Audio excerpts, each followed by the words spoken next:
สบายดีกลับมาอีกแล้วคลิปนี้จะมาเว้าถึงพลังงานเดินเคลื่อนของการปิ้นในทางฟิสิกส์เนาะพลังงานเดินเคลื่อนแม้นจะเกิดขึ้นเมื่อวัตถุที่ว่ามีมวลสารใดหนึ่งเคลื่อนที่ด้วยความไวใดหนึ่งหรือว่าแม้นพลังงานที่ว่ามันผลิตออกมาย้อนว่าวัตถุนั้นมีการเคลื่อนที่จากภาวะคงที่ไปหาความไวใดหนึ่งเนาะ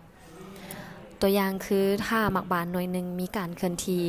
มันจะผลิตพลังงานเดินเคลื่อนออกมาแล้วถ้าสมมุติหมักบานนั้นทั้งหมุนและก็ทั้งเคลื่อนที่ได้พลังงานเดินเคลื่อนมันจะเพิ่มขึ้นหรือบ่คำตอบของมันก็คือเพิ่มเนาะแต่มันจะเพิ่มขึ้นจังใดลองมาเบิ่งนำกันเบิ่งสำหรับสูตรของพลังงานเดินเคลื่อนสัญลักษณ์โดย EK เนาะจะเท่ากับ1/2 mv กำลัง2และอยู่ในแต่ละจุดของหมักบานจะมีพลังงานเดินเคลื่อนที่ว่าบ่เท่ากันเนาะซึ่งเฮาสามารถพลังงานเดินเคลื่อนรวมได้ก็คือ EK จะเท่ากับซิกมาหรือผลรวมทั้งหมดของ1/2 mv กำลัง2ก็คือ m ของแต่ละจุดสามารถแตกออกมาได้เป็น1/2 m1 v1 กำลัง2บวกให้1/2 m1 v2 กำลังm2 v2 กำลัง2อย่างซี่เนาะไปเรื่อยๆตามที่ว่ามีมวลสารอยู่หาฮู้มวลสารอยู่จุดใดเนาะและสำหรับการเคลื่อนที่ปิ้นเฮาฮู้อยู่แล้วว่าเวลาวัตถุใดหนึ่งเกิดการเคลื่อนที่ปิ้นมันจะเกิดมีโมเมนต์อึ้งตึ้งหรือว่า I และมีความไวมุมโอเมก้าสำหรับความไวมุมอยู่แต่ละจุดจะมีค่าเท่ากันอยู่แล้วเนาะตามที่เคยเว้ามาแล้วเนาะและสำหรับการเคลื่อนที่ปิ้นเฮาฮู้ว่าความไวจะเท่ากับโอเมก้าความไวมุมคูณให้รัศมีและจากสูตรพลังงานเดินเคลื่อนเฮามีพลังงานเดินเคลื่อนของวัตถุทั่วไปเนาะที่ว่าEK จะเท่ากับ1/2 mv กำลัง2ซึ่งเฮาสามารถแทนความไวหรือ v ตัวนี้ด้วยโอเมก้าคูณ r ได้แล้วก็จะเป็น1/2 m โอเมก้า r ทั้งหมดกำลัง2เนาะซึ่งในนี้เฮาสังเกตเห็นว่า mr กำลัง2นี่นะแม่นหยัง mr กำลัง2นี่แม่นโมเมนต์อึ้งตึ้งเนาะหรือว่า I ฉะนั้นเฮาก็เลยเขียนได้ว่า EK จะเท่ากับ1/2 I โอเมก้ากำลัง2นี่แม่นพลังงานเดินเคลื่อนของการปิ้นเนาะซึ่งคำตอบที่ว่าเฮาถามมาว่ามันจะเพิ่มขึ้นเท่าใดอย่างซี่เนาะในกรณีที่ว่ามันทั้งเคลื่อนที่ไปแล้วก็ทั้งปิ้นไปพร้อมให้ลองสำนึกภาพคล้ายๆคือตีนรถเนาะมันทั้งหมุนไปพร้อมแล้วก็เคลื่อนที่ไปทางหน้าพร้อมเนาะหรือว่าหมักบานที่ว่ามันเวลาเฮาโยนมันไปมันก็คือลูกโบว์ลิ่งอย่างซี่เนาะเวลาเฮามันจะทั้งหมุนแล้วก็มันก็เคลื่อนที่ไปทางหน้าพร้อมซึ่งเฮาสามารถหาพลังงานเดินเคลื่อนรวมได้ก็คือ EK จะเท่ากับ1/2 mv กำลัง2บวกให้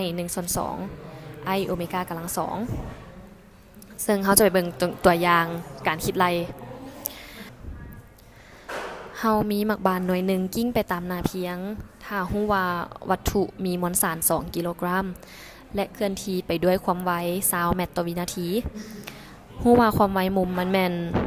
40ราเดียนต่อวินาทีและรัศมีแม่น 0.3 เมตรให้ส่องหาพลังงานเดินเคลื่อนของวัตถุเนาะก็คือวิธีเฮาจะคิดอะไรสิ่งใดสิ่งหนึ่งนะเฮาควรจะเขียนสิ่งที่เฮาฮู้ออกมาก่อนเนาะก็คือเฮาฮู้ว่ามีมวลสารเท่ากับ2กิโลกรัมมีความไวเท่ากับ20เมตรต่อวินาทีความไวมุมเท่ากับ40ราเดียนต่อวินาทีและรัศมีเท่ากับ 0.3 เมตรและให้ซอกหา EK เท่ากับเท่าใดเนาะซึ่งในสูตรที่เฮาเว้ามาเมื่อกี้แม่น EK เท่ากับ1/2 mv กำลัง2บวกให้1/2 I โอเมก้ากำลัง2ซึ่งเฮาฮู้ว่าโมเมนต์อึ้งตึ้งของหน่วยมนตันที่ปินอ้อมแกนผ่านจุดศูนย์กลางแมน I จะเท่ากับ2/5 m r กำลัง2เท่ากับมาแทนใส่สูตรได้เลยเนาะคือ EK จะเท่ากับ1/2มวลสารแม่น2ความไวแม่น20กำลัง2บวกให้1/22/5ของมวลสารแม่น2 r แม่น 0.3 กำลัง2และโอเมก้าแม่น 40กำลังสองเราจะได้กดจากคิดไลเลยเนาะหรือว่าหยุดก่อนก็ได้แล้วไปกดจากคิดไลหรือว่าอาจจะไลมือเนาะอยู่ในมปลายไลมือก็เราจะได้ EK เท่ากับเท่าใดโอเคเนาะเท่ากับ457.6 หัวหน่วยแมนจุนโอเคหวังว่าทุกคนจะเข้าใจเนาะและถ้ามีคำถามยังก็คอมเมนต์ไว้ข้างล่างเลย